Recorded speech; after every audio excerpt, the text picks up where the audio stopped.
Rex is joined the call, and it's 9 o'clock. We'll go ahead and get started.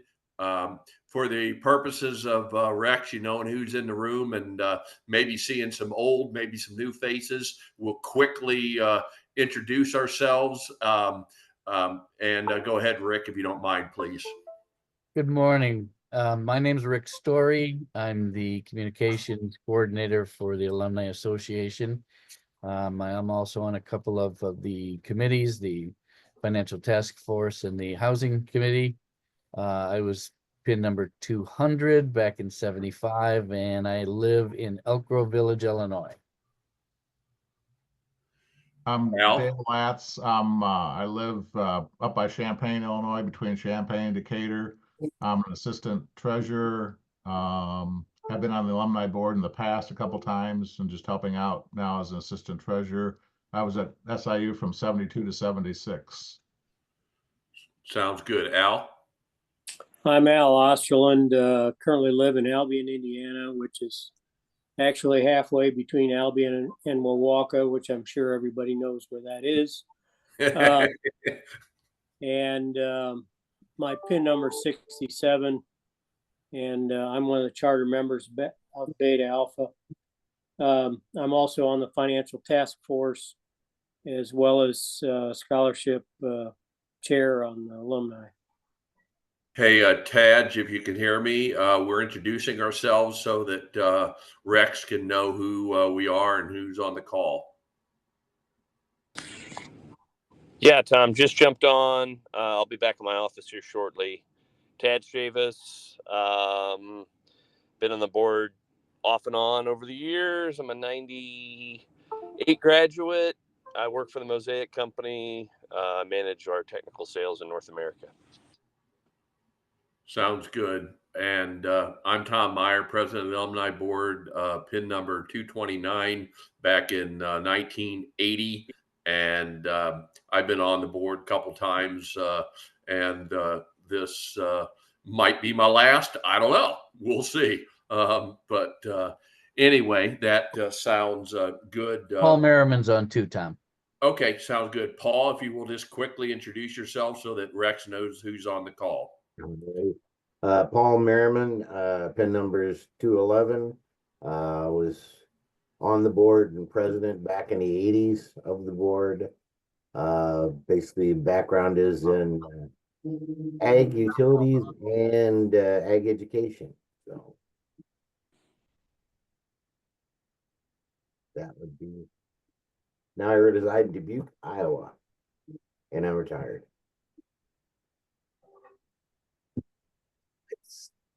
Sounds That's good. what I got, Todd. Anybody else on Rick? No, that's it. Okay, sounds good. Rex, everybody knows you, but just for the sake of community here, please introduce yourself. Rex Martin, I'm the exec for Alpha Gamma Rho Fraternity, and also run the foundation, educational foundation, which is the 501c3. I am PIN number 755 from Alpha Iota at the University of Arkansas. I've been exec in February, be 7 years, but my background is I'm a recovering lobbyist. Worked in for a global ag, chemical, and biotech company for 27 years. Did a couple years stint over at the Dairy Checkoff in Chicago and over here to AGR. I appreciate your time today, and hopefully we can get some good information and maybe give you some resources and guidance about what would be good next steps. That sounds good. Tad, are you back in your office? No, sir. Okay, so Tad, if you don't mind, I'm going to pick you out of the group since you were at the meeting with the chancellor along with most of the rest of us to kind of detail to Rex to bring him up to speed on where we're at right now, because when I spoke the other day, I had shared some new information that Rex wasn't aware of, and I want to bring him up to current speed on our progress, or lack of progress, as you like to call it. The university has a vision. They have a vision to redo Greek Row. They have a name for it, but you'd have to help me, Tom. Saluki Village or something like Saluki that. Village. They have no money. They have no money appropriated for it. We were told up until that meeting that our old fraternity house, 116 Greek Row on Greek Row that we've been out of now, I don't know, 08, was that when we exited? Anyway, that it would be torn down, that and the building next to it, which used to house the university's health services. Those were going to be torn down this summer. That did not happen. And through questioning, we found out there was never money appropriated for that to happen. And now if we want to occupy that piece of land, then we would be responsible for tearing down the old property, raising the old property, do whatever we want to, which led us to down the discussion, well, maybe it is salvageable, or maybe some of the other buildings are salvageable, and would that save expense going forward? Personally, I have questions about 116 being salvageable because the basement's been flooded for years. Does that mean we couldn't use the other parts of the building? No, I'm sure that we could, but I don't think that piece of the building would be salvageable. But that kind of brings us to where we're at, I think, with you today, Rex, and trying to figure out what is usable and what is not. I don't know if that's what you're after, Tom, but when you put me on the spot, that's what you get, my friend. Yes, Taj, I love putting you on the spot, but yeah, you kind of brought it up to speed. Can I interject one thing, Tom? What's that, Rick? Can I interject one thing real quick? Yes, of course. So originally we were told they were going to tear the building down using a wet method. They determined, and that was going to be around $175,000, something like that. And now they said that they could not use the wet method because I believe of asbestos in the building, and they would have to use a dry method, which would increase the cost to more like, I think, 375, something like that, $375,000. So that's, I just wanted to make sure that we were on the same page with that. Thank you, Rick. Spot on. Thanks. Tom, so thanks for this. This is new information. Was there any further discussion about how long the land would be leased? Al, I'm going to let you speak to that in terms of our desires for a capital lease. Yeah, we did have quite a lengthy discussion about that, and it does appear that they are willing to lease that for an extended period of time, which might be 2 50-year leases or 199-year lease with renewal options. So they are very open to that, which they were not early on. So I think that's a big change. That's good to hear, because that was a large concern that I have, that you put all these dollars into it and then they yank it from you in 5 years. So, and what if I could add another quick thing, just a comment to dovetail on what some of the other guys have said. There's an awful lot of what I gathered from the discussions we've had. There's an awful lot of people that are making comments about, well, it may be this or maybe that. I don't think anybody knows anything. I think it's at this point, it's all pure speculation, and nobody has looked into anything enough that they really have any concrete evidence about squat. So that's my take on it. I don't know. Well, Susan, I may be reading that wrong, but that's my thought.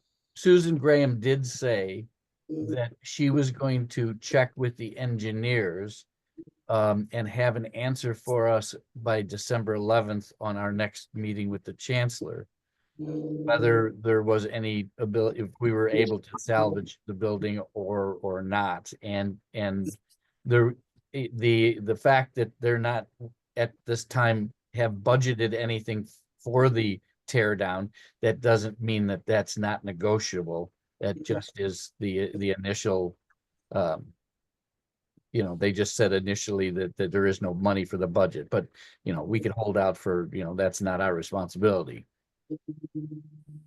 Who did you, so you mentioned Susan Grant, she's with the College of Ag, right? Correct. Foundation and her she zeroes in on College of Ag, but she works for the foundation as a money raiser for them. Okay. And has there been any discussion with the Board of Trustees? Not that I'm aware of, but I do, the chancellor was very definitive in his comment when he said in that meeting that if any organization, the university is not going to allocate money to deal with any of the old buildings if there's a specific organization that wants to take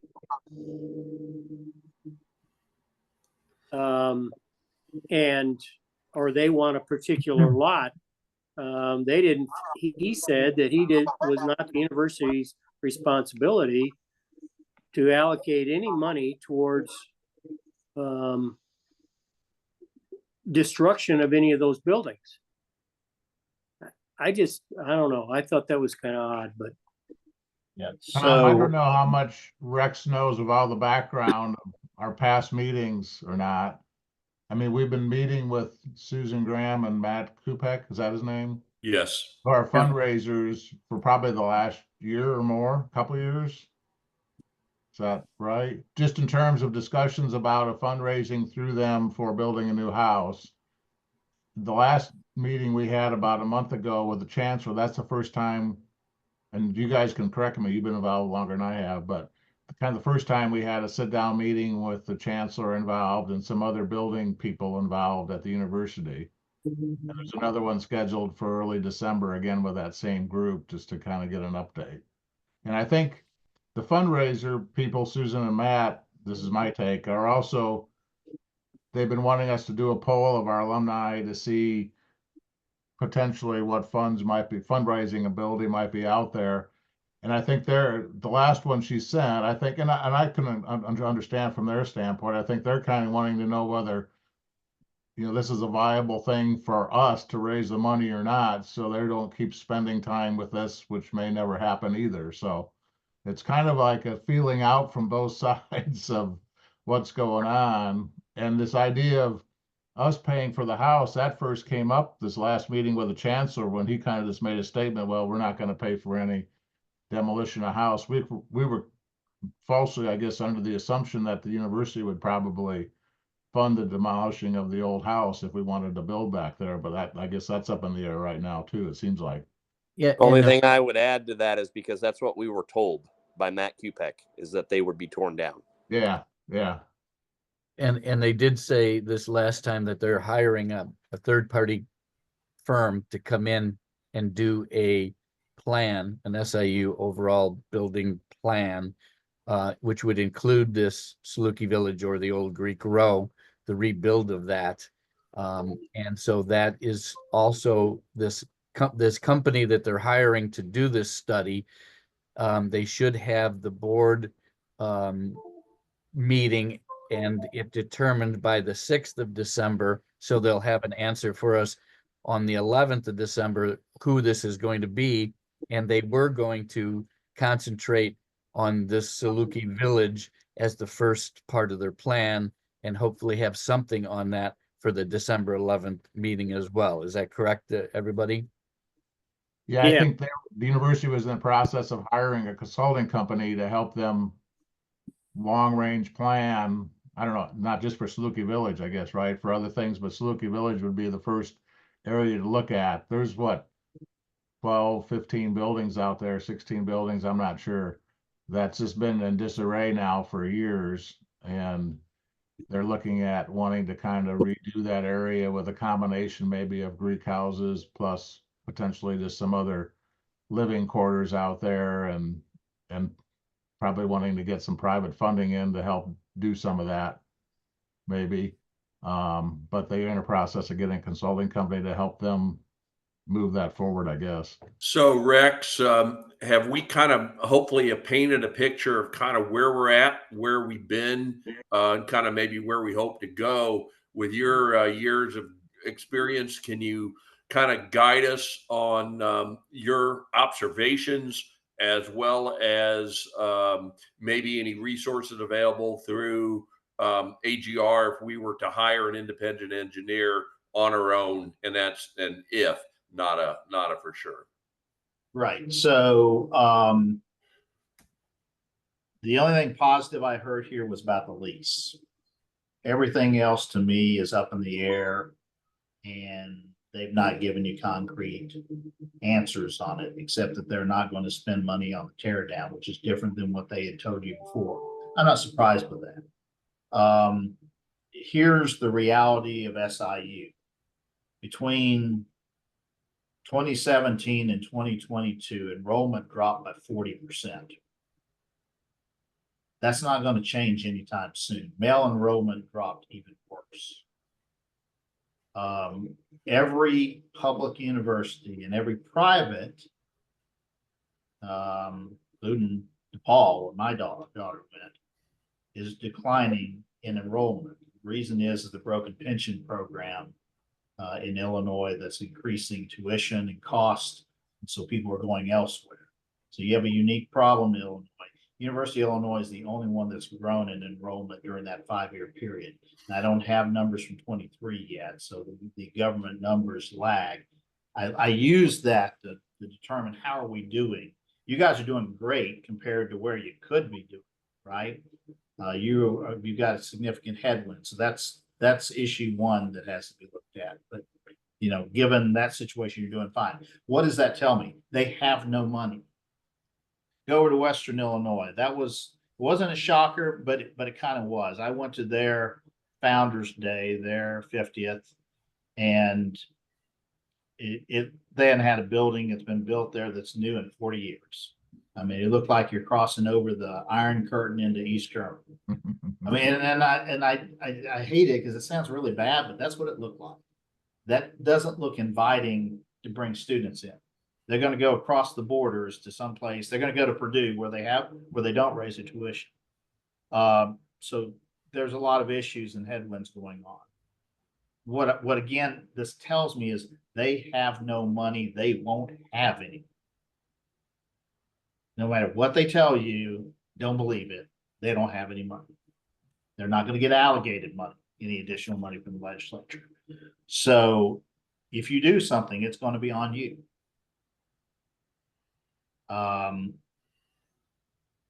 If I were them, I would be looking for private funding and moving companies there. That's their best bet to make money here. They're looking at Greece because Greeks have money. That's why they're willing to bring you back. We have plenty of studies that say Greeks give more money to the universities. Greeks are more active as alumni. Greeks make, when they're undergrads, they make better grades. They're more active in activities at the university. So there's lots of positives there. They forgot about that years ago. Now they're coming back to it, but they're going to do it on your money. Okay. So with all that is kind of the foundational layer here. I think it is, if you do anything, you need to determine, is that building salvageable? I would be surprised, but it could be. I've been surprised before. We had our person, Phil Jones, go out to West Virginia, and I toured that house and I thought, oh my God, this is bad. And they wanted to spend money to renovate it, but they had really good land. That was the key. They had great land, maybe the best land on that university campus. Beautiful place. And we sent Phil Jones out there, and Phil said, listen, the bones are good. If they're going to spend money on it, it's worth spending money on. Don't dose it down. And Phil is an independent contractor. He's worked for various engineering firms, and he also teaches. He predates me, but he teaches at the University of Arkansas and some community colleges on various engineering things. But what he does is he comes in half of AGR and he looks at what are code violations right now, What are things you have to get fixed now? What's the cost? What are things you got to look at 5 to 10 years? So typically these are existing buildings you live in. But that doesn't mean he can't look at buildings you might want to go into. And he will tell you, and he'll have a report for you with photos, dollars, everything. And I'm happy to share Alpha's report from West Virginia, so you get a feel for what he does. So I can send that to Tom. You can send it out. Just keep it within the AGR community. Okay. Of what he does. And so it costs about $6,000 plus expenses. We at the home office, we normally pick up 2,000, but I'll tell you what, I'll pick up 3,000 if that helps a little bit. You know, Tom was on the call with CSL Management and some others, and CSL Management is very good, and they can do this kind of work for you. They can't do it at this cost. Okay. Now, if you've got an existing house, you need someone to manage it.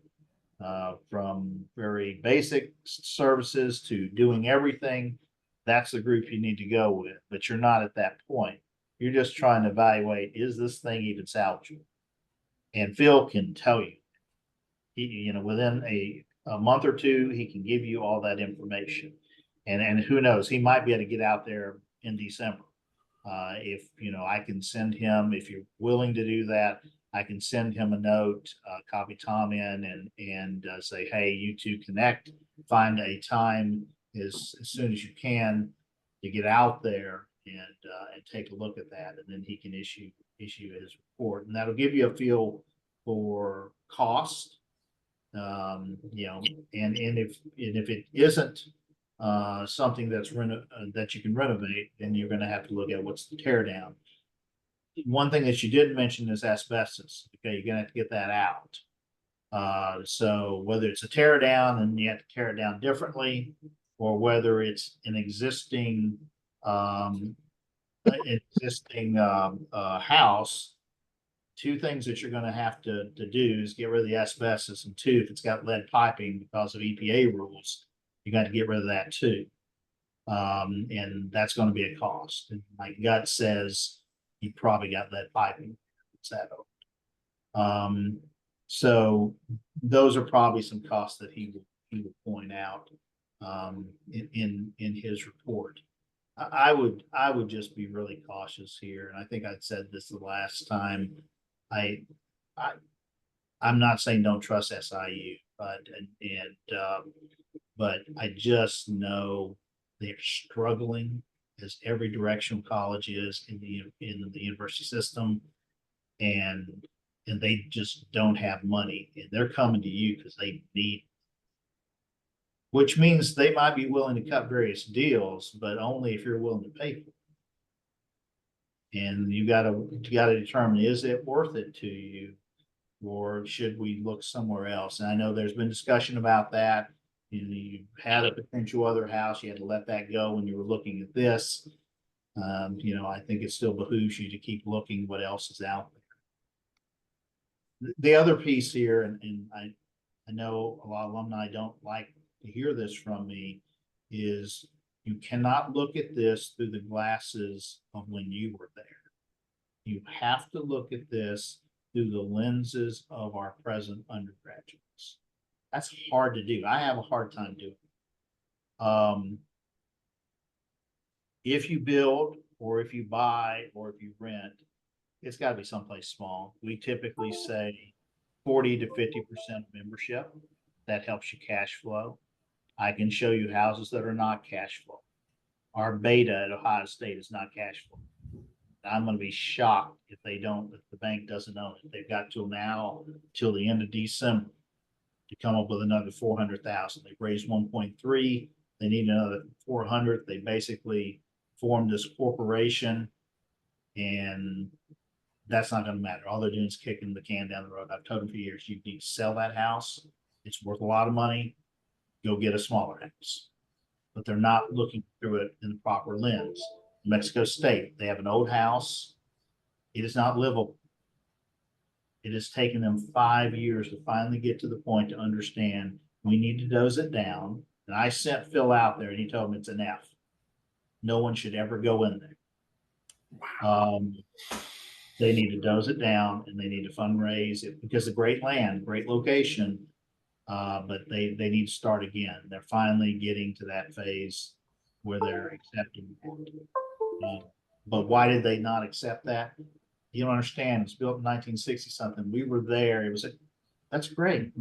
It doesn't mean anything in 2024. That's a tough one. It's really tough, but you're not going to make good decisions if you don't recognize it's got to be about the men of today. Their needs are different than your needs are. We have a lot of successful chapters that do not have houses. Any new chapter we have will not have a house. Any chapters that we've had in the last 20 years, not going to have a house, and that's okay. And just because you had a house does not mean you have to have a house. I'm not saying don't have a house. I lived in a house and it's great. And it's a different experience. It's a great experience. But the men of today don't necessarily see that as a great experience when they can get an apartment with all the amenities and you may or may not be able to provide them. That's the only, that's my one concern about the redoing 116, even if the bones are good, the layout of what students want today in terms of the design of the suites and the living areas and all that, with that being a block house, I don't know if you can convert that to something that is really attractive to today's college students too. But anyway, that's aside. We did have your foundation chairman on. I don't know if you knew that or not. I forget his name. Glenn Stith. Yeah. He was very, very helpful in a discussion we had with him and pointing out their challenges when they build a new house in Kentucky. That was really good. That's good to know because that's the other point I was going to make. That's our next to newest house. Omicron, Kentucky. I don't know about when all is said and done, about $5 million. A couple of them big donors.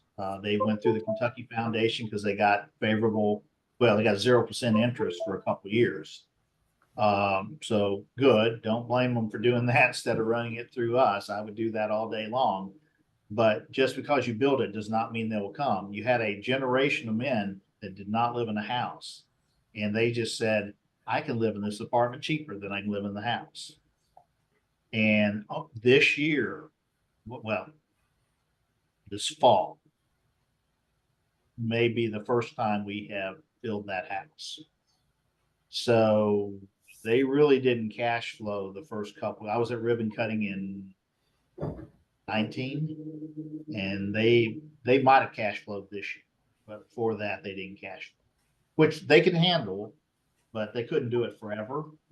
And now they're finally there and filling the house. It's a beautiful house, but it maybe a little larger than it should have built it, and again, it's just hard to recognize they just didn't get why they need to live in a house.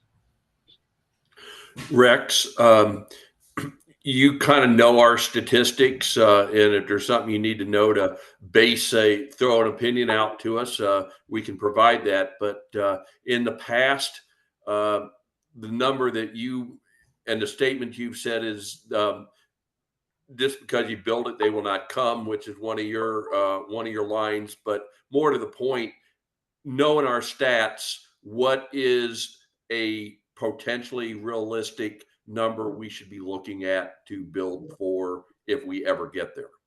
So what I would do, and we've got these numbers, and I didn't get a chance to look at them, but I have seen them before.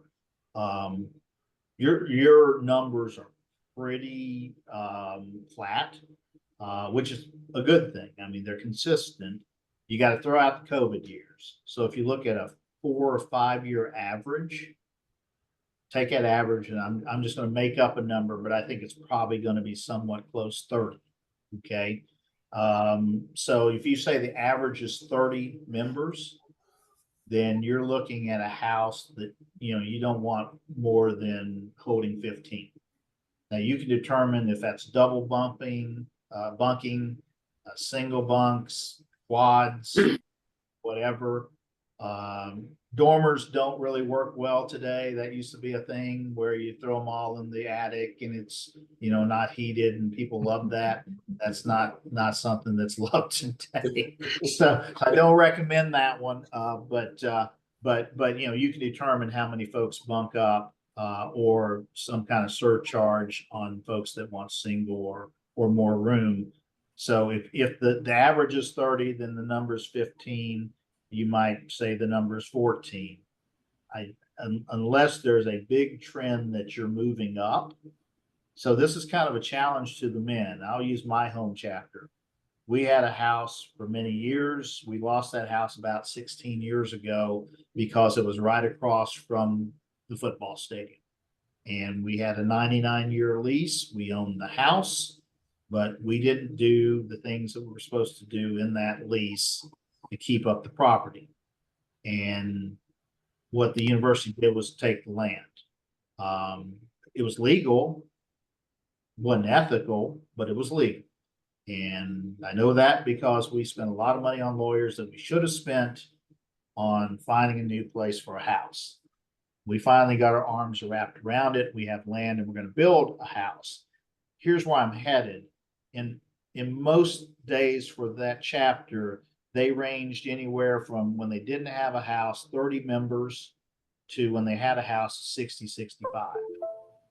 That chapter is over 100 right now without a house, which is unheard of at the University of Arkansas. It's unheard of in the SEC. In the SEC, you got to have a house and you got to be over 100 members to compete.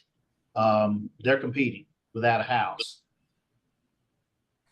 They were going to build a house, going to hold about 30 guys. That's a low number, but it was based on older numbers. I still think that's fair. You'd rather build it too slow and want them to come in than build it too big and have slots open. And you can always expand. And so that's a good situation for them. So the challenge to your men is you want a nice house, grow your membership. Grow your membership. You know, let's see if we can end up growing recruitment by, you know, another 10 men. It can be done even with enrollment problems, even with the College of Ag decline, even with enrollment further. If there's a want there, it can be done. They just got to want to do it. Rex, I'm curious about your comment. We're all old. Most of us are probably all old enough. We're used to having a house. But you mentioned, you know, the newer chapters and so forth don't have houses and you don't have to have a house. Have you guys done any studies of the current background of students going to school now where the house isn't that important, or maybe it's a liability even? And what are some downsides or upside? What are some downsides of not having a house, or what are some upsides of having a house, and what type of living arrangements or community effect for those chapters that don't have a house that make it work for them? Yes, so we've hit an enrollment cliff, and it's really simple demographics. There are just not as many babies being born. That's been the case for many years, and now it's caught up with us. That's not going to change for a while. So enrollment's declining. For every one female that doesn't go to college, 2 males don't. And COVID exasperated this. We got a third of them that went to college or community college. We had a third of them that went to trade school or got a job. A third of them, we don't know where they are. And I don't mean, I'm not just making that up. That there are studies. We literally don't know where they are. They are in mom's basement playing Xbox. We don't know. We've lost those men, and frankly, the men of this generation, we've a bit lost, and we've got to figure that out because we've done a lot to help women through Title IX since 1970. I'm getting on my soapbox here, and that's great. Nothing wrong with that. But we haven't done a doggone thing for our guys. They learn differently. They typically need to do to learn, and we're not helping them in those things early, which is affecting them as they get older. And we're not trying to figure out, should they go to college? Should they get a job? Are there apprenticeships out there? So a lot of things we need to do. But to go to your question, if you look at the top 100 colleges that are based on Greeks, those are growing slightly overall. The top 100 to 500, so that next layer, 100 college to 500 in the size of Greek groups, they're declining significantly. So small college, small Greek community dying. What's growing? Large privates and Power 5 conferences. If you're in a Power 5 conference, chances are you have a big growing Greek community. They tend to be pretty responsive positively to Greeks, and people want to be Greek. They want to be in big houses. My daughter went to Arkansas, was a Kappa. That house is ridiculous. It's like $24 million. And guess what? She never even got to live in it, but I sure had to pay the bill for it. She was a sophomore freshman during COVID, got recruited. Sophomores supposed to live in the house. It's the only year you live in the house. And since sophomores couldn't live in the house with COVID, she didn't get to live in the house for either. So she never got to live in this Bahama. But so big houses, those sororities and mostly sororities are just cashing a check. Her class was 165. Her pledge class 165. There's no sisterhood going on there. None. Her best friends are from other sororities. She's already out of college now. But so where there's established culture and houses are the norm, lots of benefit. Where you're the only entity that has a house, great benefit for recruitment, great benefit for the chapter. If it's a small Greek community with a couple houses, don't know there's a great benefit.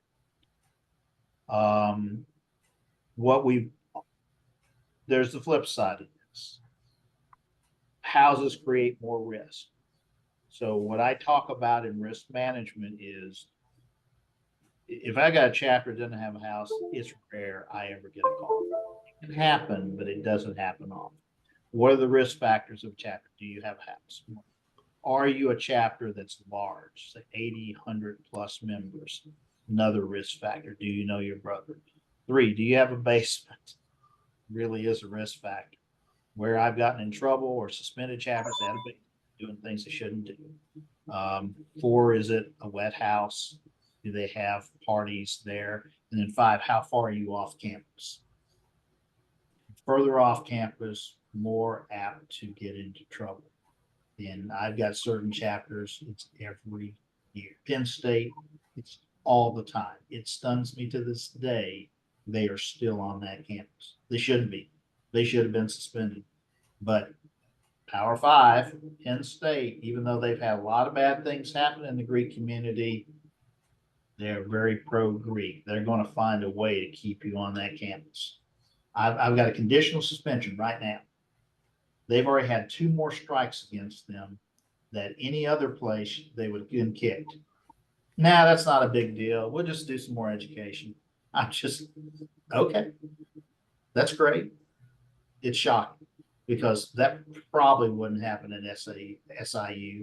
It just wouldn't happen in other places. So I don't know if that answered your question, but we don't, unless it's a Greek culture that's built on houses, there's not a great benefit in brotherhood on a house.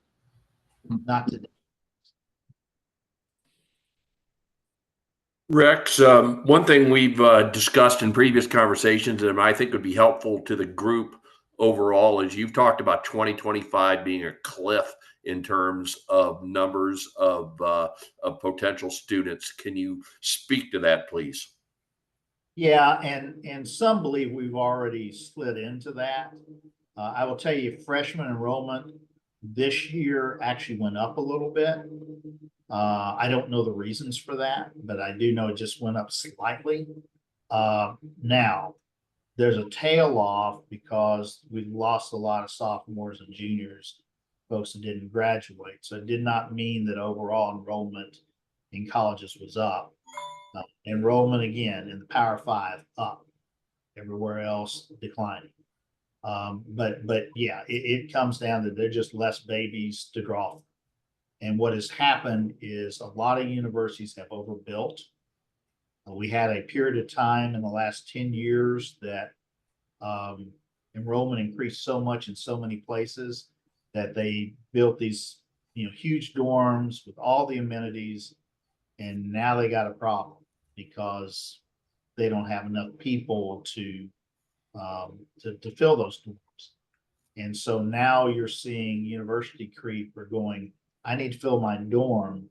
So I'm going to make sure that your fraternities can't recruit freshmen. Or if you recruit freshmen, they can't move in the house. That is not an uncommon thing. And so, we come to this 40 or 50% number, and part of it is, what is a generation of a house? It is sophomores and juniors. You can count on sophomores and generally juniors to fill the house. You can't count on it as a freshman because of rules at the university, or maybe they're tied into a housing contract, an apartment, what have you, or they're living at home. So you got to give them a semester to a year to get in the house. When they're a senior and they're 21, they don't want to be in your house because they don't want to be under your rules. So it's 2 years that we generally plan. And that's also the life cycle of the chapter. You can have a bad chapter turn to good in 2 years. You can have a good chapter turn to bad in 2 years because your leadership is going to be sophomores and juniors. Unless you can find a way for those out-of-house seniors to still be active with the chapter. Good luck with that. I've not found many chapters that have been very successful.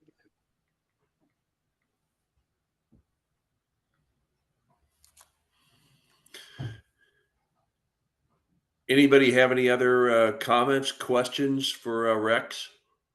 I would just say thanks, Rex, for your comments and your frankness. I think it's what we need to hear. Greatly appreciate it. I did miss, I think it was transitioning between my phone to my computer.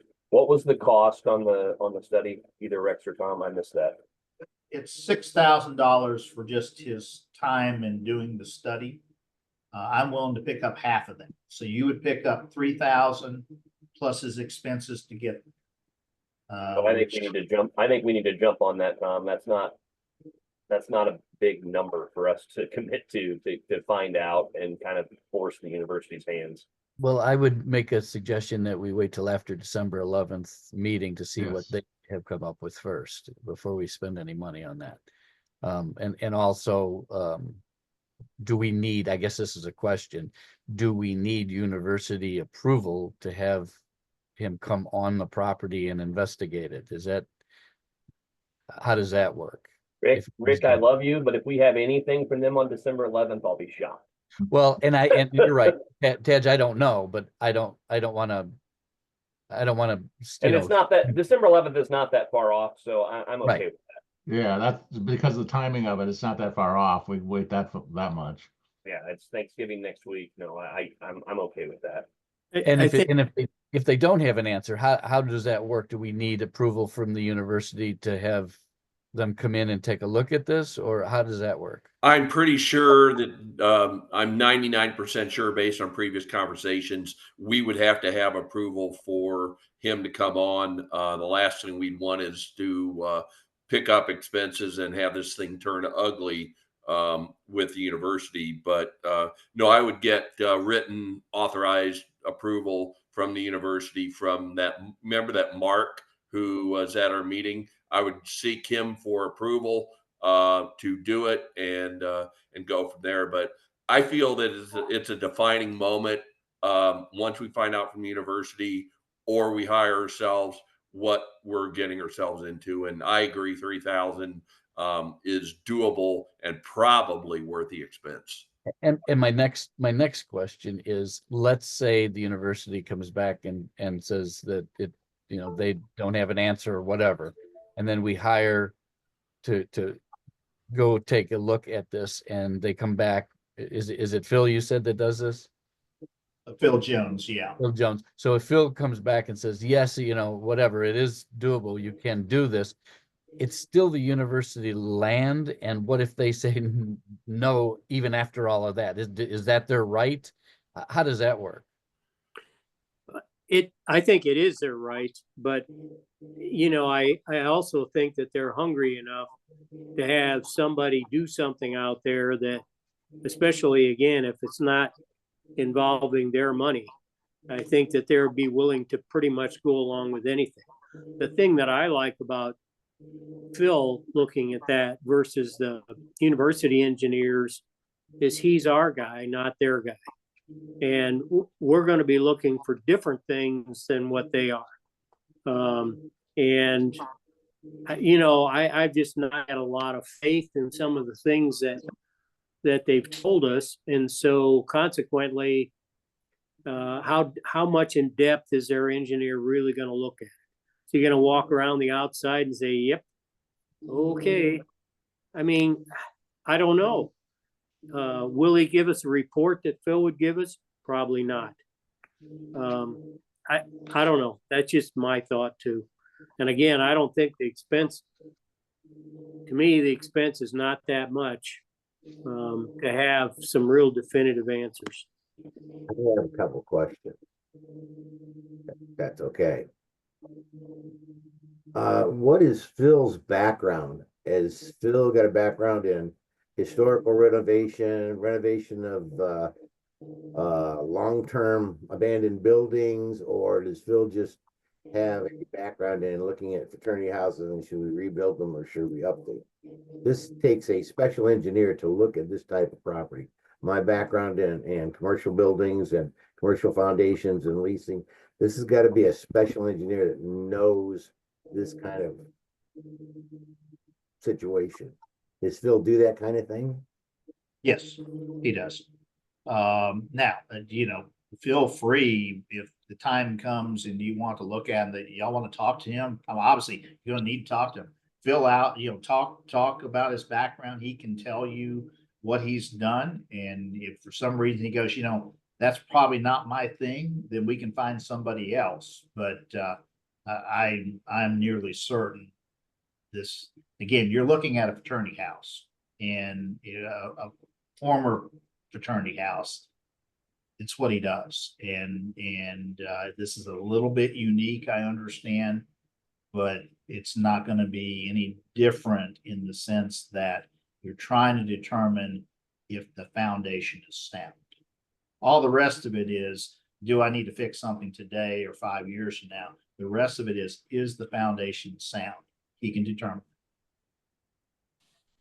If for some reason there are things he can't get to or see, he will let you know that and say, I'm unclear about, and I've seen this in some reports, I'm unclear about this. I was not able to get into this. This needs to be checked out by a specialist. He'll let you know that. Well, he can't get to the basement because it's got about 6 feet of water in it. And that that disturbs me a lot about the foundation. Yeah. I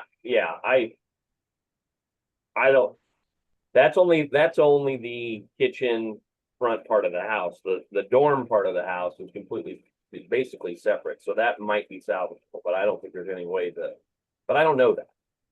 Yeah, right. And I've been surprised what has been salvageable and what isn't, but yeah, and again, he may go, you need a special engineer with sonogram to go in this thing to say, boy, and that's not gonna be cheap, right? The other thing we're gonna definitely, from working with the University of Illinois and Iowa State University in their parameters, we will have to have a letter before we can get Phil in there. And the board is gonna have to ask housing to do that, because they just won't, it took an act of Congress for us to just go walk through.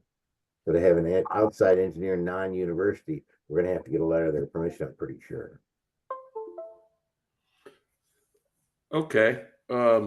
I think that that sounds good, and we'll make sure that we dot our i's, cross our t's in this. But the fact that we can kind of double check on the university for what they're telling us, I think allows us to move forward.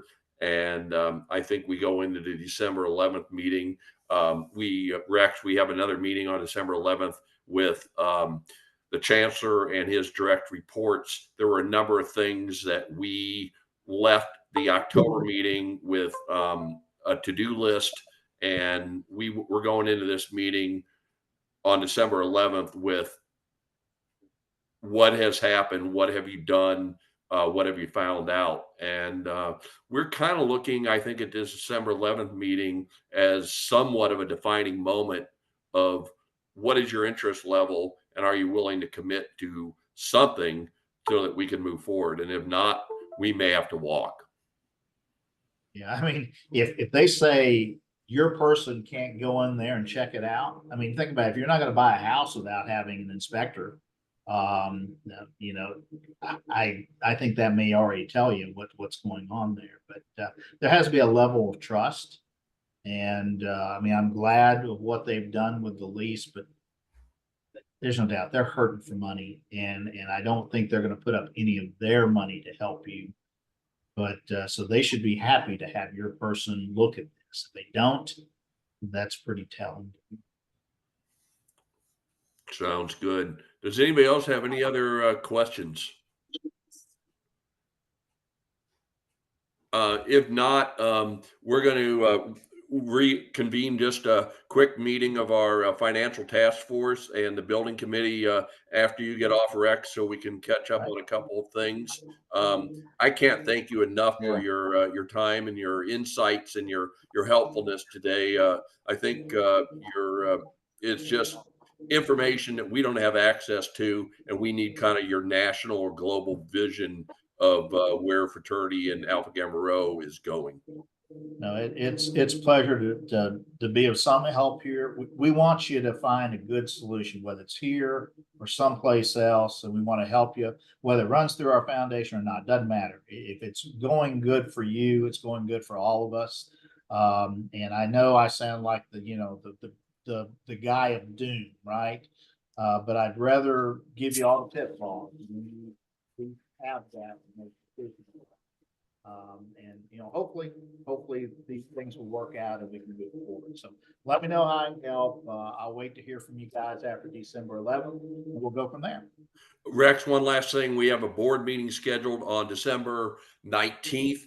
And it looks like we're going to walk out of the 11th meeting with an assessment of where we stand. 19th, we would potentially approve that consultant, Rick, spend. And so sometime between the 19th and that next week, we would begin to move forward, yes or no, with hiring the consultant. So frankly, you won't hear from us unless anybody comes up with something new before the 19th. Write that down.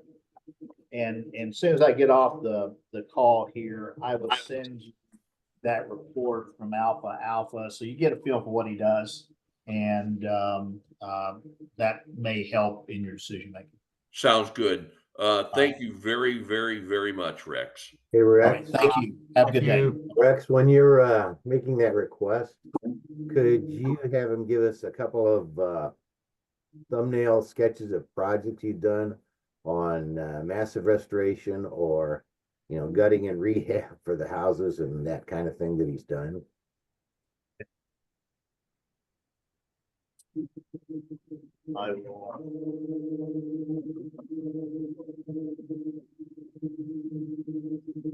And thanks very much for your time today. It's very much appreciated. My pleasure.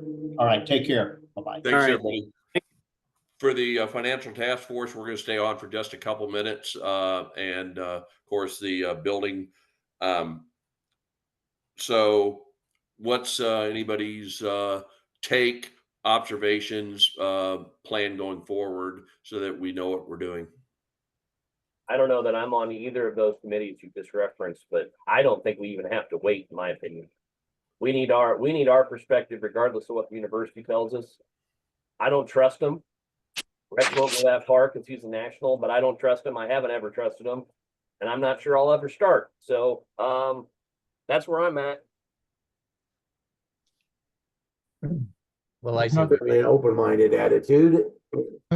I say we wait for the 11th and see what they say. I mean, if they say, yeah, we can, the engineers came back and say you can renovate it, then we can renovate it.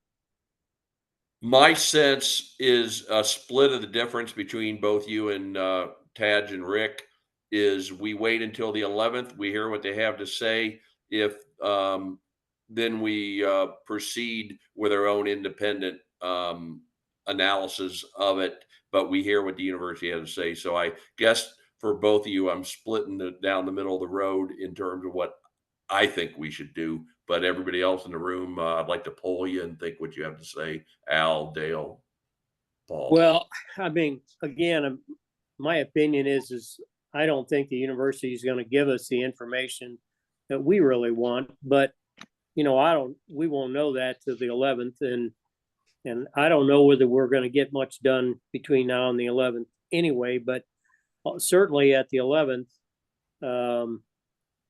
and hearing what information we do, I think at that point we can request that permission to go in that building, and so that we can move forward what we need to do. But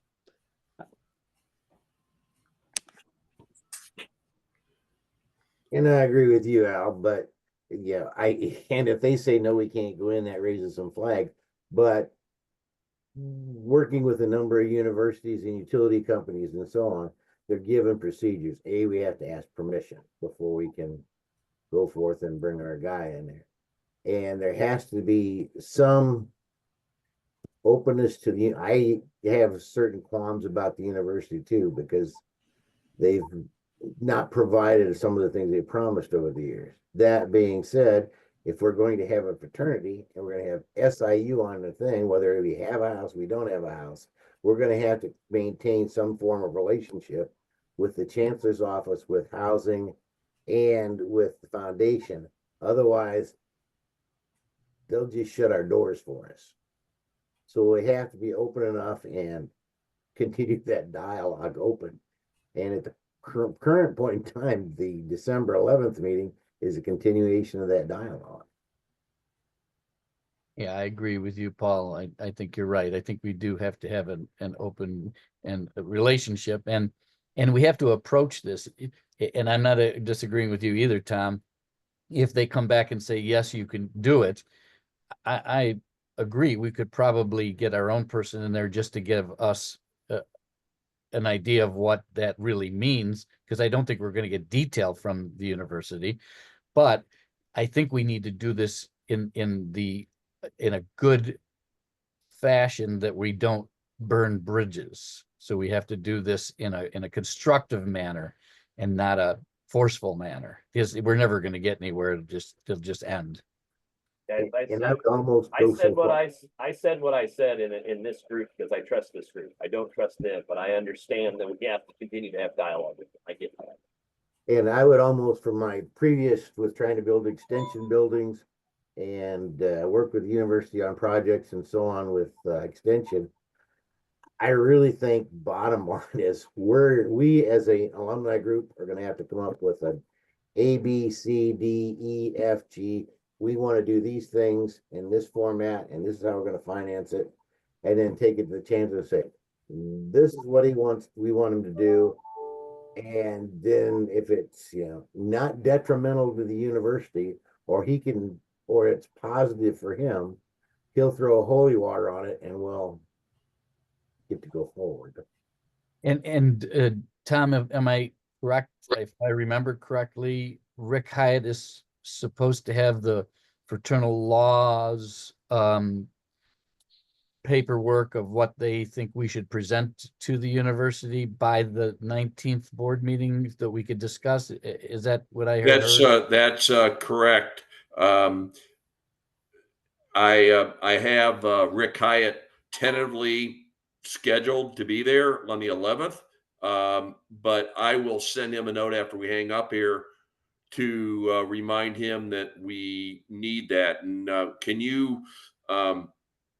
can you put into some words what it is you were thinking that we were requesting from Rick Hyatt? I'm a little, honestly, I'm fuzzy on the detail, and I apologize to the group. And I'm not sure because I heard it second or third hand. So all I can remember hearing is that fraternal law was going to have the answers on what they feel we should approach the university with on the lease and how to do the lease and things like that.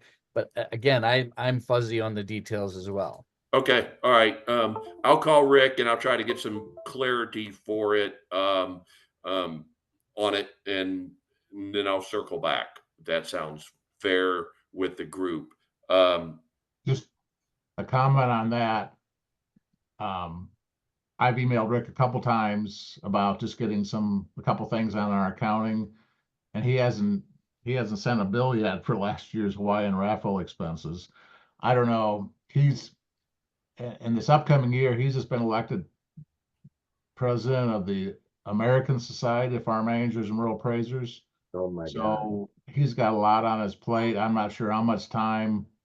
And I emailed him again on a couple things and never got a response. And I'm not dishing him or anything like that.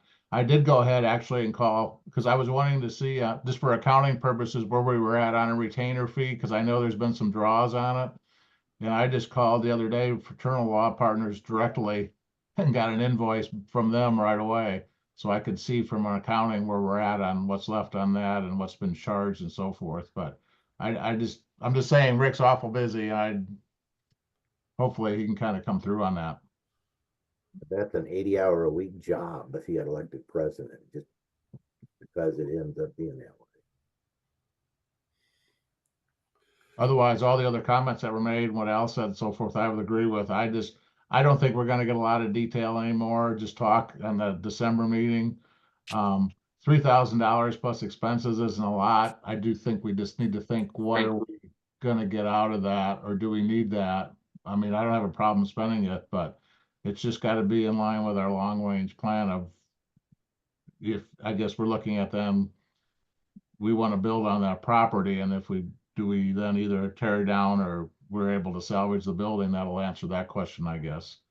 But anyway, I mean, I think what Rex said, I don't have any, he's right on that. We all know Southern doesn't have any money.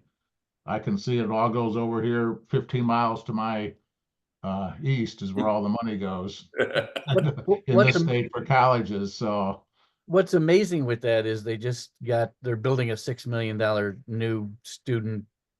Oh, yeah. The name of that building. So, I mean, they're getting something anyway. They're getting something, but I think my personal opinion is they're putting the money in the wrong spot, put in housing and different things like that. But maybe what they're building is going to be a step forward in making it a better university. I don't know. It's way above my pay grade.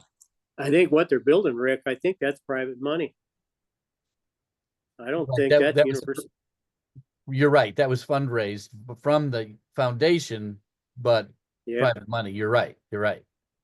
Public versus private money at the end of the day. I think that's how you can boil it down.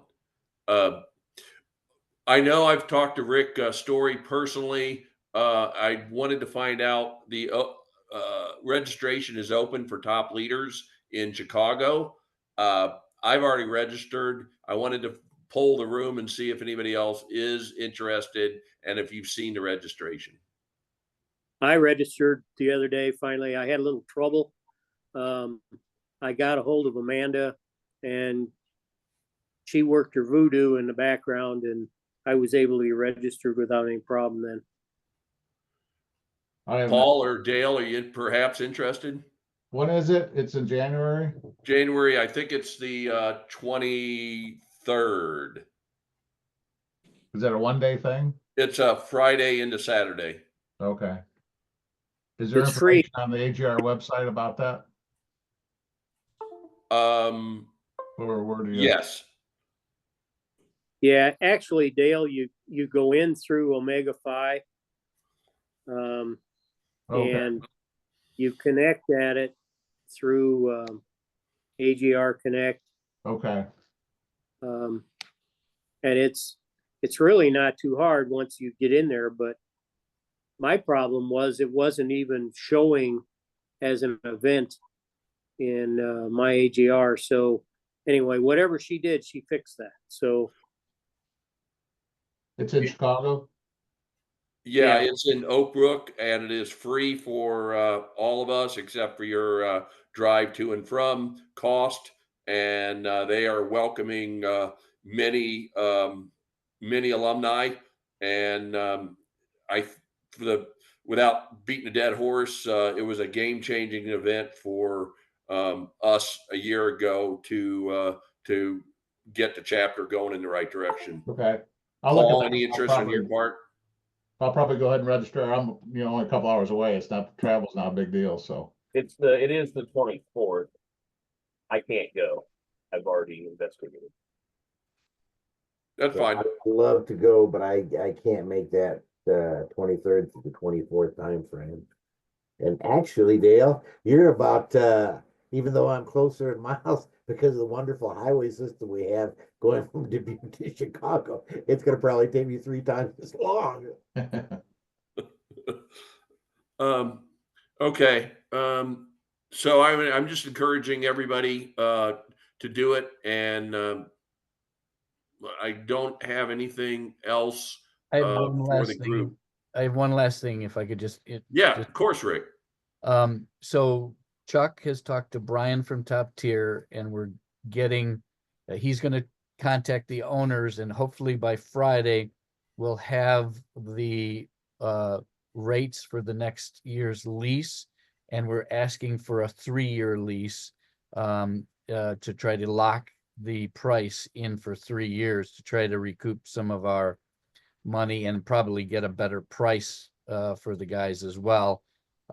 Especially if we end up building a house or buying a house or whatever, nothing's going to happen in our eyes for 3 years. So we're looking to try to save some money, get a locked in rate for 3 years. So hopefully by the end of the week, we'll have that information. And the other thing the caveat along with that is that the work we've done so far, the owners have picked up the total cost of the flooring that's going to go in over Christmas break. And if we lock in a 3-year lease, most commercial properties, as these owners have, are generally in a 3-year or a 5-year financial operating loan.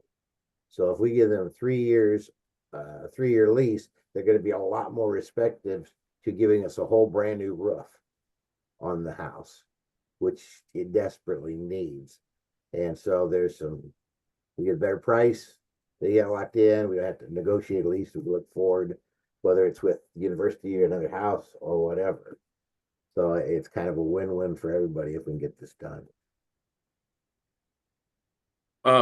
One thing I popped in my head from the Zoom call yesterday with Amanda regarding the changeover to the new financial system. One of the questions that was asked was, what was the cost comparison between Omega Phi and the new company? And it looked to me, if this didn't come up in your seminars, it looked to me like the cost of using the new system was about 50% less than what Omega Phi is, which will allow us to show some savings to the undergrads. Another win-win. Yes. Tom, one other thing I got is you may want to put on your board agenda meeting for the December 19th meeting is the reporting of financials.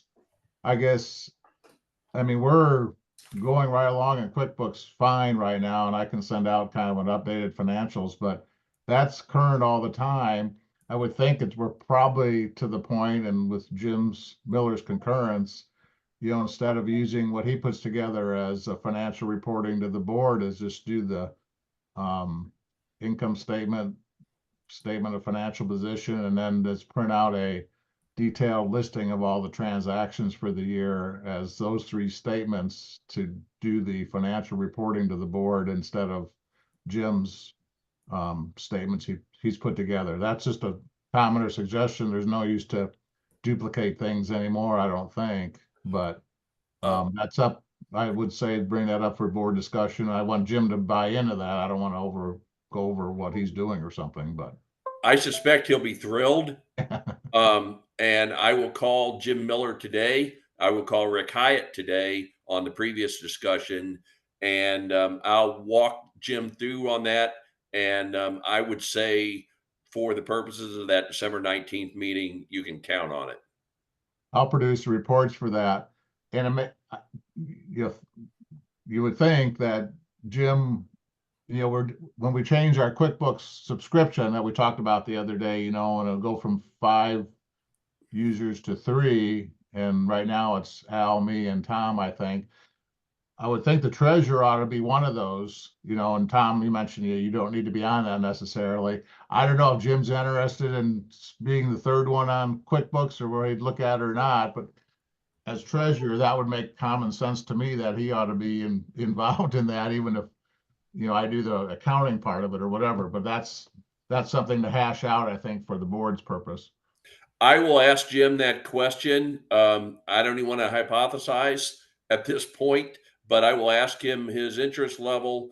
And if not, I will stay on it as the third person. But I totally agree that that he needs to be on there more than Tom Meyer does. But it's all set up and going. I check a couple times a week, and I can look at his accounts and go into QuickBooks, and QuickBooks, you just hit a button and it goes into all those accounts and brings all the transactions in that haven't been recorded, and it's just slick. I mean, it's turned out really good. Yeah. The great thing about the QuickBooks is going to be when or if we decide to go to a financial institution and provide, they're going to immediately ask us, especially being this commercial-based loan, for our records. QuickBooks will give you the kind of numbers and the format they like. And so that's a real positive. And I went back to 2 years. So there's 2 years into the system.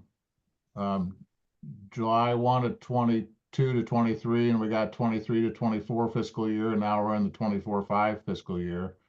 If you go back and produce reports, they're not all going to match exactly or not even close on some of them. What Jim has, there's reasons for some of that. Some of that's the way we've handled after the fact, the billing for the months that we didn't get rent and how we're showing it in our system and so forth. And there's just some other transactions I think that we're maybe missing.